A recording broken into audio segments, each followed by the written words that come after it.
Quinta esencia.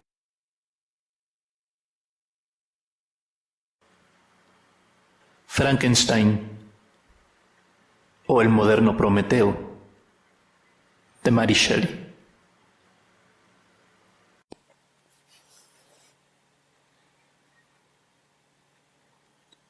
Cuando conté 17 años, mis padres creyeron conveniente que prosiguiera mis estudios en la Universidad de Ingolstadt. Hasta aquel momento yo solo había asistido a las escuelas de Ginebra, y consideraron necesario para perfeccionar mi educación que trabara conocimiento con métodos pedagógicos distintos a los que eran habituales en nuestro país. Mi marcha se fijó para una fecha muy próxima, pero antes del día acordado, la primera desgracia de mi vida, debí herirme cruelmente, presagiando en parte mis futuros sufrimientos. Elizabeth contrajo la escarlatina, y la enfermedad se agudizó de tal forma que hizo temer un fatal desenlace.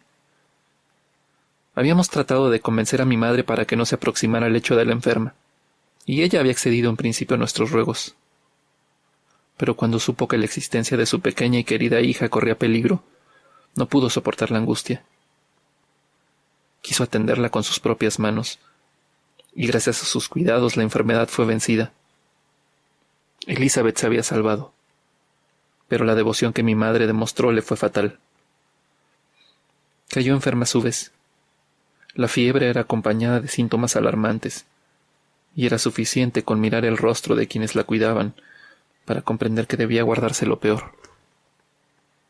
La grandeza de alma y la bondad de aquella mujer admirable no la abandonaron ni siquiera en su agonía. Unió mis manos y las de Elizabeth. Queridos hijos, musitó, tenía puestas las mayores esperanzas en la posibilidad de que os unierais en matrimonio. Estas mismas serán ahora el consuelo de vuestro padre. Elizabeth, querida mía, a ti te corresponde ocupar mi lugar y entregarte al cuidado de los pequeños. Siento mucho dejaros. He sido tan feliz y me habéis amado tanto que me produce un gran dolor el saber que nunca más volveré a veros. Pero estas palabras no son las que corresponden a una buena cristiana. Es necesario que me disponga a afrontar la muerte con resignación y serenidad, esperando poder encontrarlos de nuevo en la otra vida.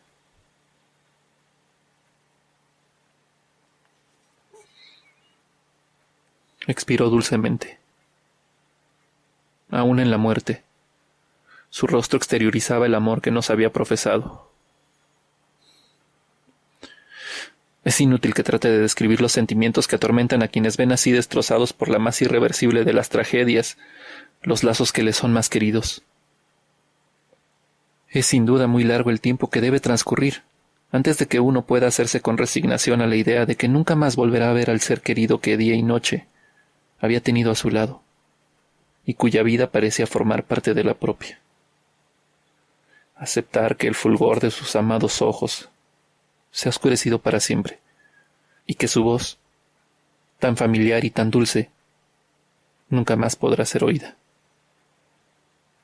Semejantes pensamientos obsesionan durante los primeros días del luto, pero tan solo cuando el transcurso del tiempo expone claramente la implacable realidad de aquella pérdida, la pesadumbre se adueña del espíritu en toda su intensidad. ¿A quién no ha arrebatado un ser querido la helada mano de la muerte? Está por lo tanto de más que me extienda en consideraciones sobre un sufrimiento que todos hemos fatalmente experimentado alguna vez. Sin embargo, llega un momento en que el dolor pasa a ser una costumbre más que una necesidad, y entonces la sonrisa que sube a los labios, aunque parezca un sacrilegio, no puede ser disimulada mucho tiempo. Mi madre había muerto, pero nuestras ocupaciones seguían reclamándonos. Debíamos continuar nuestro camino junto a los demás y aprender a sentirnos felices de que fuera un solo ser querido el que nos hubiera arrebatado la muerte. Se puso de nuevo sobre el tapete la cuestión de mi partida a Ingolstadt, partida que los dolorosos sucesos se habían retrasado. Conseguí, pese a todo, el permiso de mi padre para concederme algunas semanas de descanso. Me hubiera parecido que estaba cometiendo una profanación si, abandonando tan pronto el recogimiento de la casa enlutada, me lanzaba al torbellino de la vida.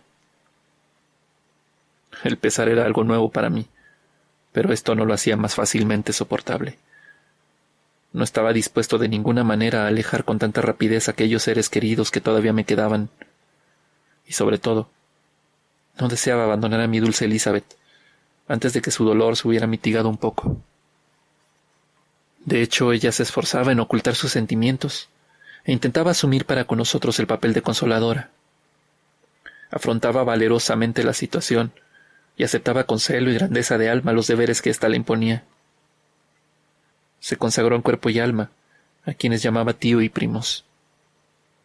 Nunca estuvo tan hechicera como entonces cuando nos ofrecía la luz deslumbradora de su maravillosa sonrisa. Olvidaba sus propios sentimientos al esforzarse en hacer más llevaderos los nuestros. La fecha de mi marcha llegó al fin. Clerval pasó con nosotros la última velada y trató sin conseguirlo de persuadir a su padre para que le permitiera acompañarme y continuar a mi lado sus estudios.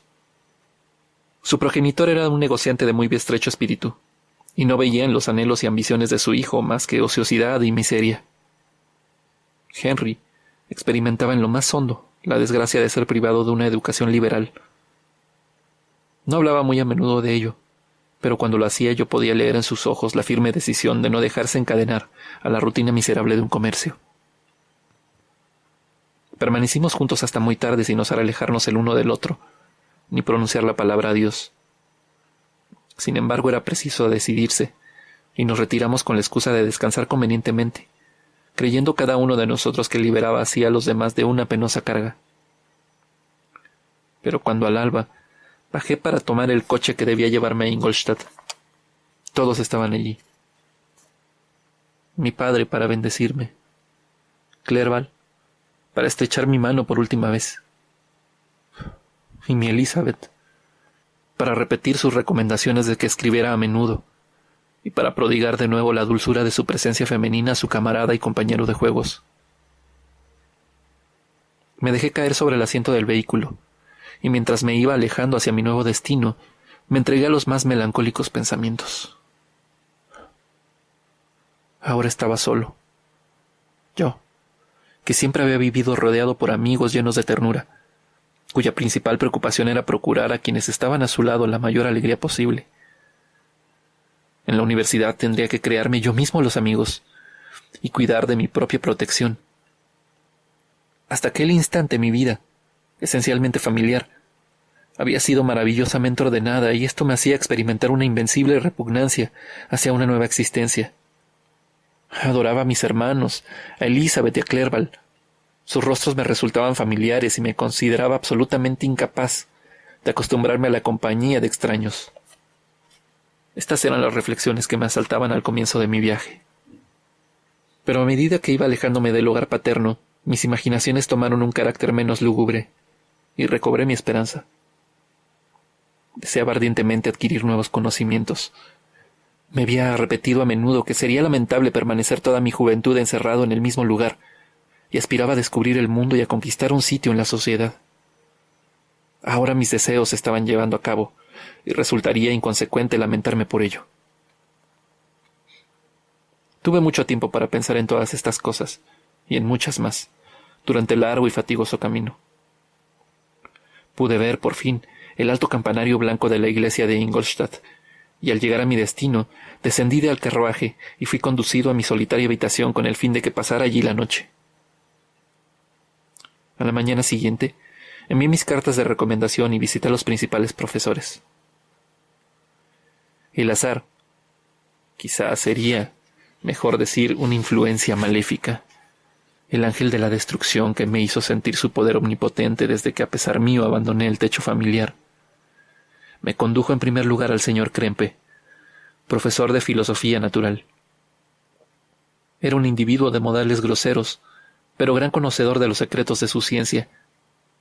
Me hizo algunas preguntas referentes a mis conocimientos en las distintas ramas científicas que guardan alguna relación con la filosofía natural.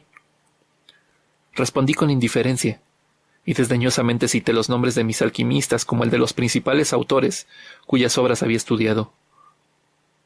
El profesor, contemplándome atentamente, preguntó: ¿Realmente ha dedicado su tiempo a romperse la cabeza con semejantes estupideces? Y cuando le respondí con una afirmación, prosiguió vivamente. Todos los minutos, cada uno de los segundos que usted ha malgastado ante estos libros, están ya irremisiblemente perdidos. Ha acumulado en su memoria un montón de teorías periclitadas y de nombres inútiles. Dios santo, ¿en qué país vive usted para que nadie se haya tomado la molestia de decirle que las fantasías que tan concienzudamente ha estudiado tienen ya 1000 años de antigüedad y que son tan absurdas como viejas? Jamás hubiera podido creer que descubriría en nuestro científico siglo a un anacrónico discípulo de Alberto el Grande y de Paracelso. Amigo mío, no queda otra solución que comenzar por el principio. Y al decirme esto me entregaba una relación de obras sobre filosofía natural que me aconsejaba leer.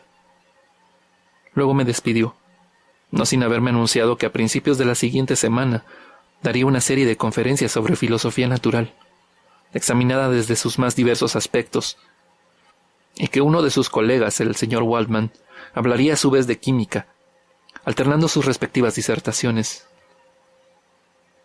Regresé a casa sin sentirme muy desanimado, pues como ya he dicho, hacía tiempo que consideraba a los autores desaprobados por el profesor como carentes del menor interés, y no tenía ninguna intención de volver a interesarme en su estudio. El señor Krempe era un hombre pequeño y panzudo, de voz ruda y desagradable aspecto, todo lo cual no me impelía precisamente a intentar congraciarme con él. Es posible que haya expuesto de forma demasiado filosófica y radical las conclusiones que sobre él saqué algunos años más tarde. En mi infancia, los resultados prometidos por los modernos adeptos a las ciencias naturales no me habían satisfecho. Con una confusión de ideas que debe ser atribuida a mi extremada juventud y a la carencia de guía en mis estudios, recorrí a trancas y barrancas las etapas del conocimiento y comparé las investigaciones de los descubridores modernos a las quimeras de los olvidados alquimistas. Cada vez sentía un mayor desprecio por las tesis de la moderna filosofía natural. Qué distinto sería si los científicos se dedicaran a la búsqueda de los secretos de la inmortalidad y del poder. Estas notas, aunque sin valor real, estaban llenas de grandeza. Pero todo había cambiado. La ambición de los investigadores parecía limitarse a la aniquilación de las expectativas sobre las que reposaba todo mi interés por la ciencia. Se me proponía, en resumidas cuentas, trocar los sueños de infinita grandeza por realidades de mediocre valor. Estas fueron las reflexiones que me embargaron durante los 2 o 3 primeros días de mi residencia en Ingolstadt, que fueron consagrados a familiarizarme con los principales habitantes de mis nuevos dominios. Pero a comienzos de la semana siguiente, recordé que el señor Krempe me había hablado de sus conferencias, y pese a que no me apetecía escuchar al fatuo hombrecillo mientras pronunciaba sus juicios ex cátedra, recordé también al señor Waldman, a quien no había podido visitar porque hasta aquel momento había permanecido fuera de la ciudad. Por curiosidad y porque no tenía nada mejor que hacer, me dirigí a la sala de conferencias, en la que el señor Waldman hizo pronto su entrada. Era muy diferente a su colega. Aparentaba unos 50 años, y todo en él indicaba una gran benevolencia. Sus sienes estaban ligeramente plateadas, pero el resto de su cabello seguía siendo absolutamente negro. Era bajo de estatura, pero se mantenía firme y erguido, y tenía la más dulce voz que nunca haya escuchado en un hombre. Comenzó su disertación haciendo un breve resumen histórico de la química y de los distintos descubrimientos debidos a los sabios, cuyos nombres más eminentes citaba con admirado fervor. Dio a renglón seguido un sumario repaso al estado actual de esta ciencia, aclarando algunos conceptos esenciales y entregándose luego a una serie de experimentos preparatorios. Al terminar hizo el panegírico de la química moderna en unos términos que jamás podré olvidar. Los antiguos maestros de esta ciencia prometían lo imposible sin conseguir nada. Los científicos modernos prometen poco. Saben que los metales no pueden ser transmutados y que el elixir de la vida es una quimera. Sin embargo, estos filósofos cuyas manos parecen servir tan solo para hurgar en la suciedad y manejar el microscopio o el crisol, han conseguido auténticos prodigios. Se introducen en las profundidades de la naturaleza y averiguan sus secretos motores. Han descubierto el firmamento el principio de la circulación sanguínea y la composición del aire que respiramos. Han logrado poderes nuevos y casi ilimitados. Dominan el rayo, determinan los terremotos y descubren algunas veces aspectos del mundo invisible. Estas fueron las palabras del profesor. O mejor dicho, este fue el mensaje que el destino enviaba para mi destrucción. Mientras terminaba su conferencia, tuve la sensación de que mi espíritu se hallaba repentinamente frente a un enemigo palpable. Todos los resortes que accionan el mecanismo de mi cuerpo fueron sacudidos uno a uno e hicieron vibrar cada una de las cuerdas de mi sensibilidad. Pronto no hubo en mi espíritu más que un solo pensamiento, un deseo, una meta. Mucho se ha logrado, clamaba mi alma, pero tú lograrás más, mucho más. Siguiendo las huellas de aquellos que me habían precedido y superándolas, sería un explorador comprometido en el descubrimiento de nuevas rutas. Estudiaría las fuerzas desconocidas todavía y revelaría al mundo los más secretos misterios de la creación. Aquella noche no pude cerrar los ojos. Mi ser más íntimo se encontraba en ebullición y presa de la más viva agitación. Presentía que todo podía ordenarse, pero no tenía el poder de establecer este orden. Poco a poco, mientras el día comenzaba a anunciarse, fui cayendo en el más profundo sueño, y al despertar, las reflexiones que me habían dominado la noche anterior me parecieron una pesadilla. Tan solo quedaba ya una resolución a tomar, la de reemprender mis antiguos estudios y consagrarme a una ciencia para la que creía tener un don natural. Aquel mismo día fui a visitar al señor Waldman. En privado, sus maneras eran más dulces que en público, pues durante la disertación, su apariencia había revestido una cierta dignidad que en su hogar se trocaba en la más exquisita cortesía. Le expuse mis antiguos experimentos de forma casi idéntica a como lo había hecho con su colega. Escuchó atentamente el breve relato de mis estudios y sonrió al oír los nombres de Cornelius Agripa y Paracelso, pero sin aquel ensañamiento de que dio pruebas el señor Krempe. Me dijo: «Es al celo incansable de aquellos hombres que los filósofos modernos deben el fundamento de la mayoría de sus conocimientos. Ellos han dejado a sus sucesores una tarea mucho más fácil de la que ellos mismos acometieron, la de hallar nuevos nombres y clasificar adecuadamente los hechos que ellos han permitido en gran manera descubrir.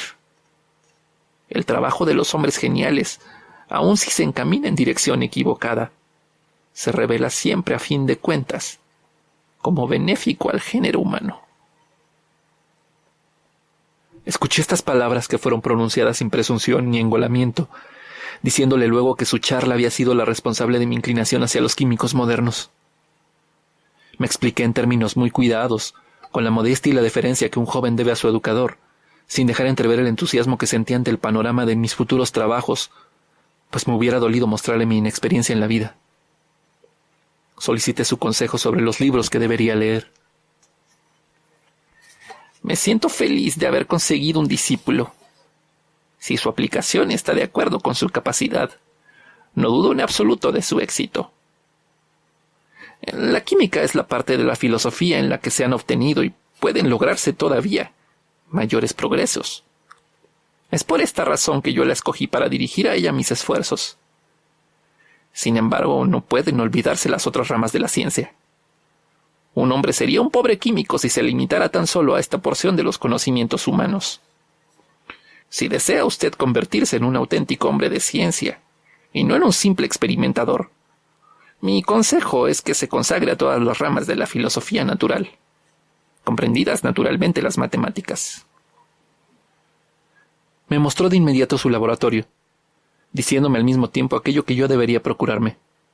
Prometió permitirme utilizar su propio material cuando yo hubiera avanzado lo suficiente en mis estudios, como para no poder deteriorarlo. Me dio la lista de obras que le había solicitado, y seguidamente me despedí de él. Así concluyó una jornada memorable para mí. Una jornada que había de decidir mi destino.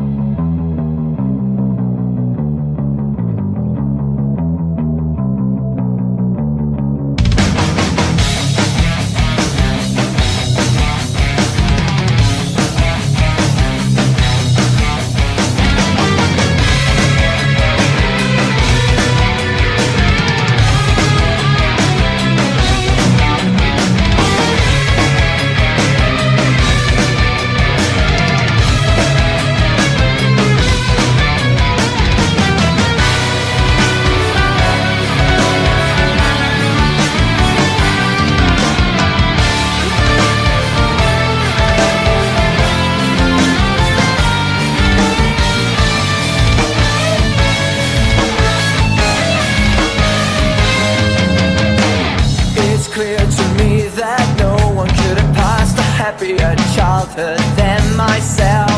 My kind and benevolent parents granted me a great treasure, my eternal love, Elizabeth, a true and devoted companion. My life was always trouble-free till I hungered for adventure. The first misfortune of my life, a moment of misery, struck when I was 17, with the death of my mother. As she lay dying, she placed Elizabeth's hand in mine and said, "I'll rest in peace when the two of you are joined with one another." Life and the secrets of death were the mysteries I was determined to understand. So in time, the power of the divine would at last be mine, and the world would unite to praise the work of Frankenstein.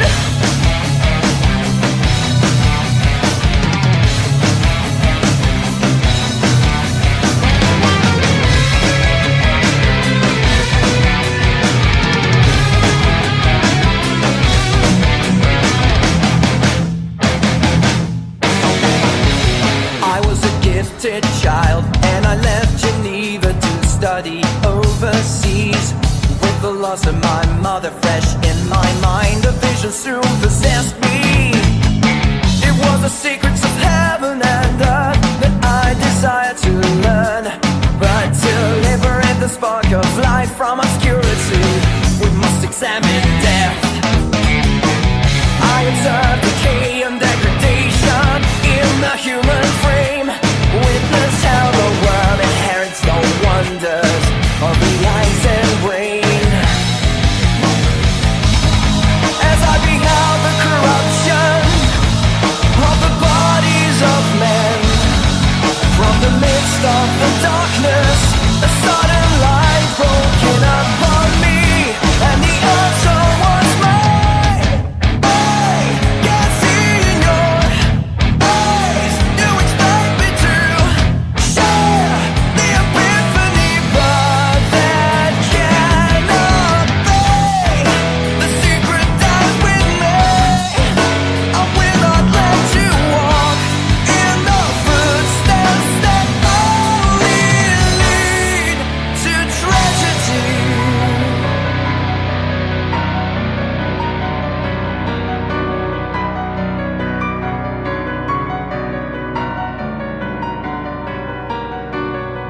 With such a power in my hands, no one could make me question or change my plan.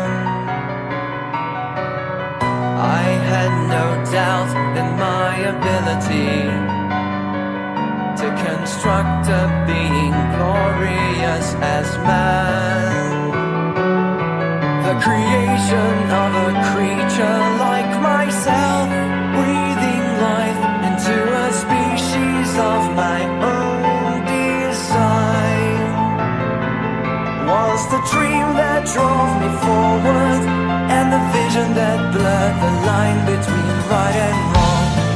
In ignorance of consequence, my journey had begun.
Muy buenas noches y bienvenidos al tercer bloque de Quintesencia, dedicado a Frankenstein de Mary Shelley.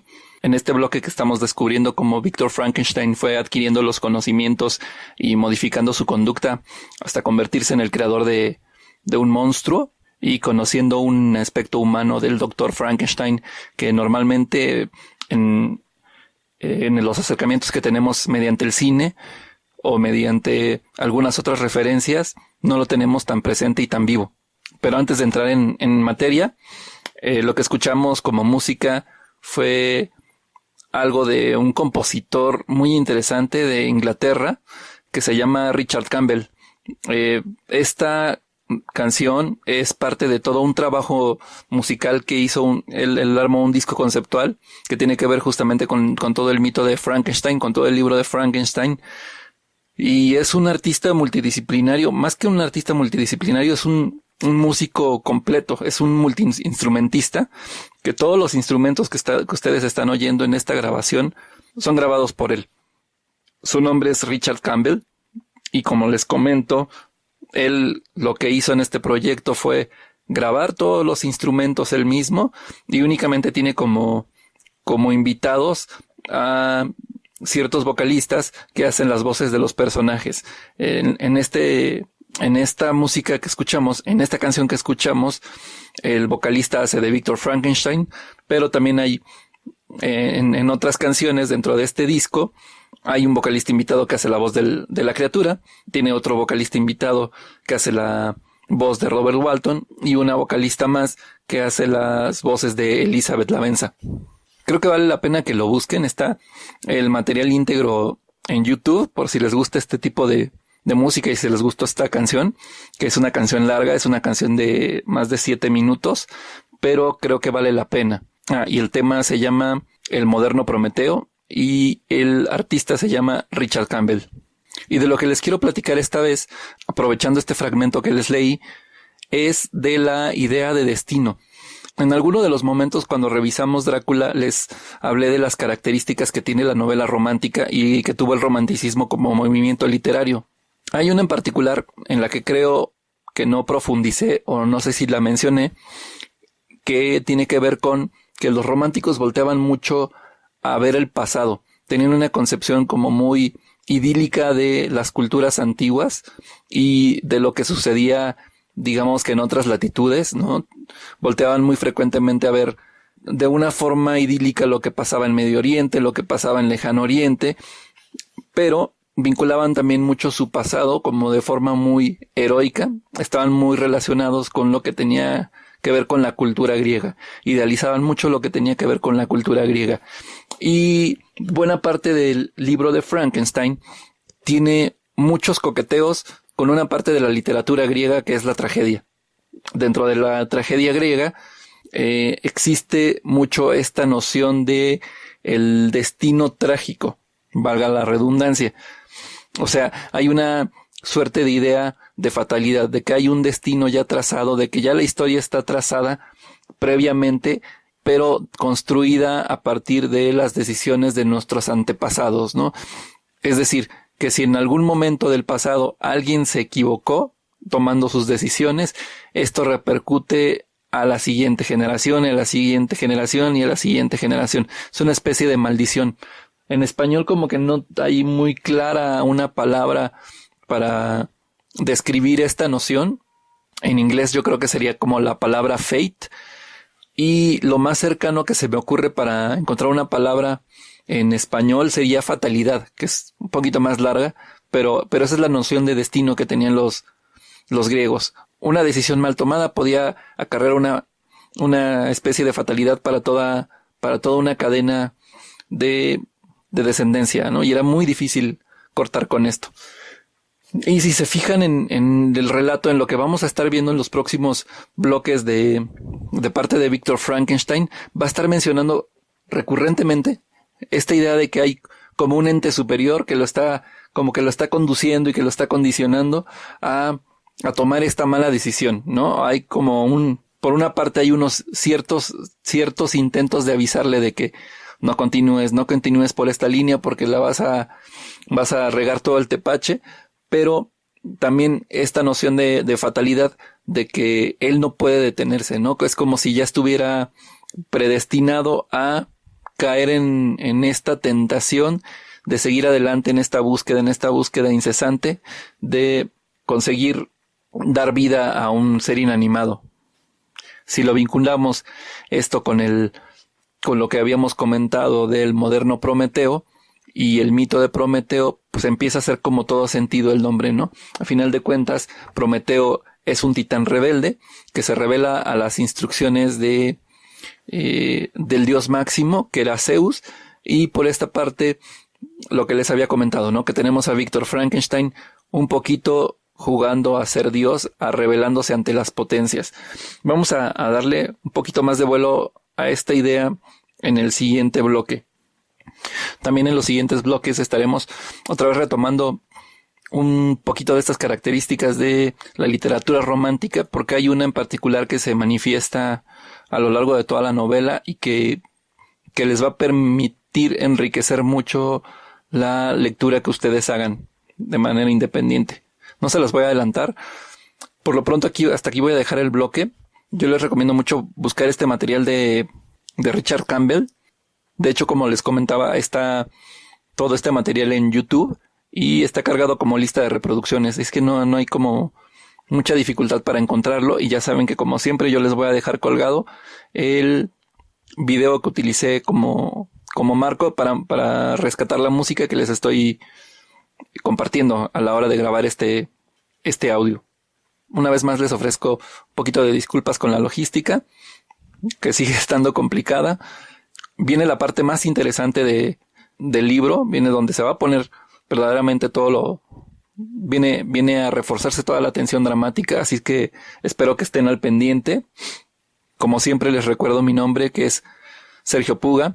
Les recuerdo que todo el material que utilice aquí para grabar estos audios lo utilizo únicamente con fines de difusión y de entretenimiento. No poseo los derechos sobre nada del material que esté utilizando aquí. Espero que haya alguien acompañándome en esta loquera. Les deseo muy buena noche y nos escuchamos muy pronto.